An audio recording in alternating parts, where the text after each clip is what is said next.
If you're a Christian mom of a middle schooler and you want your child to truly fear the Lord, but you're not sure what that looks like in everyday life, in this video, I'm going to show you 4 simple daily habits that quietly build real reverence in your home. By the end, you'll know exactly what to practice this week so your faith becomes steady, visible, and shaping your tween in ways that last. Let me describe a normal Tuesday night. You check it. Homework isn't finished. Someone has an attitude. You're tired. You respond quickly. And later, when the house is quiet, you think, did that reflect Christ? Am I actually modeling the fear of the Lord? You love God. You want your tween to walk with Him. But some days your faith feels so reactive, not rooted. And here's the quiet pressure. Middle school is when your child decides whether faith is real or just something mom says. If that matters to you, and I know that it does, hit the like button so other moms who care about this can find this encouragement too. If we ignore this, our children may grow up familiar with God, but not formed by Him. Not intentionally, just gradually. James Clear in Atomic Habits says, you do not rise to the level of your goals, you fall to the level of your systems. Most moms have the goal, I want my child to love. But goals don't shape homes. Daily systems do. So here's where we're going. 3 truths that form 4 habits. Simple enough to practice this week that's modeled the fear of the Lord in real life.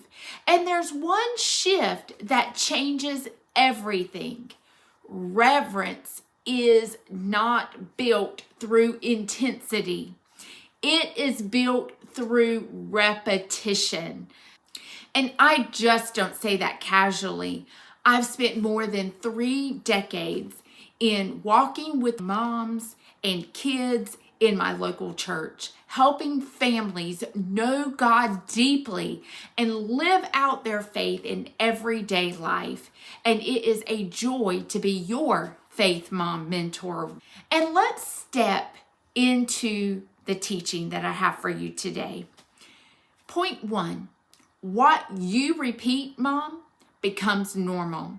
Your tween is shaped more by what you repeat than by what you announce. James Clear in Atomic Habits also writes, every action you take is a vote for the type of person you wish to become. Every daily action is a vote, mom, for the atmosphere of your home.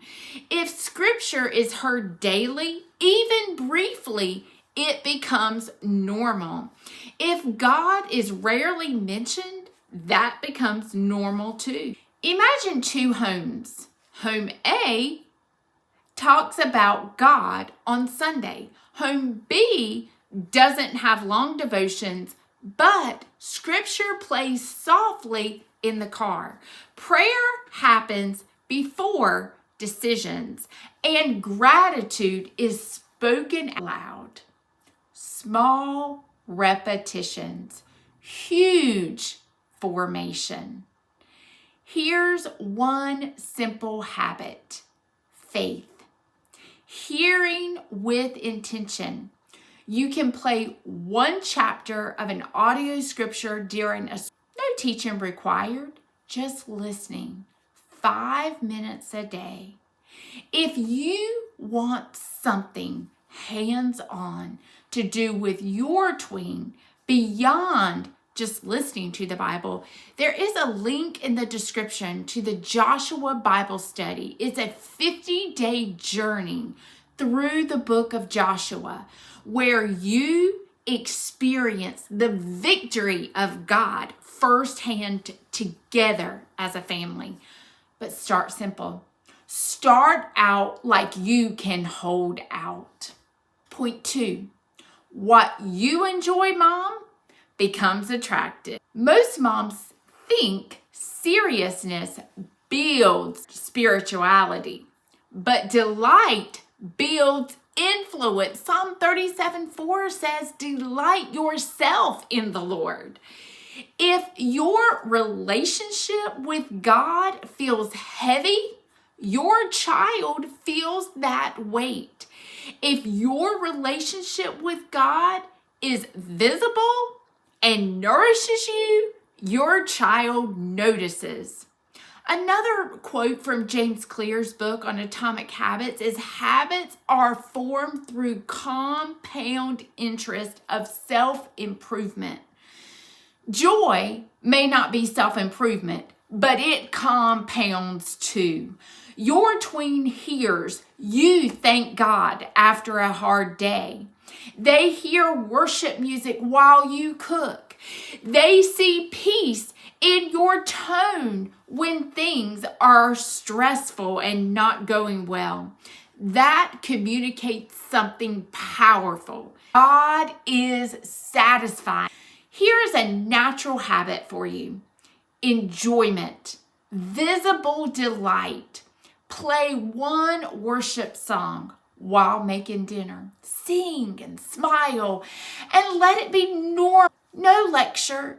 And if you want to go deeper, I'll be continuing as part of a full series on raising tweens who know God for themselves. So stay to the end and watch that next video. Steady joy builds reverence. Point 3, what you give attention to shapes direction.